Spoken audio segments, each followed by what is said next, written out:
Hello everybody, welcome back to HardReset.Info channel. In today's video I'll show you how to easily do a advanced IP configuration on your Hyundai TV.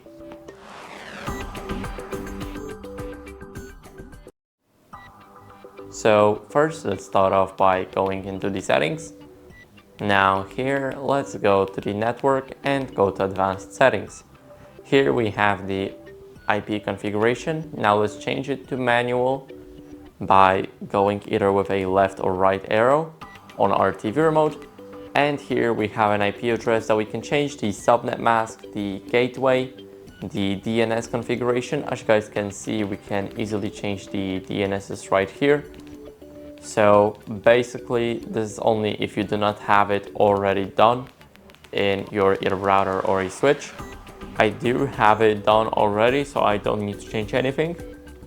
So for me, the automatic is the base choice. But if you did not have the IP configured, if you don't have it, then basically the manual is the way to go.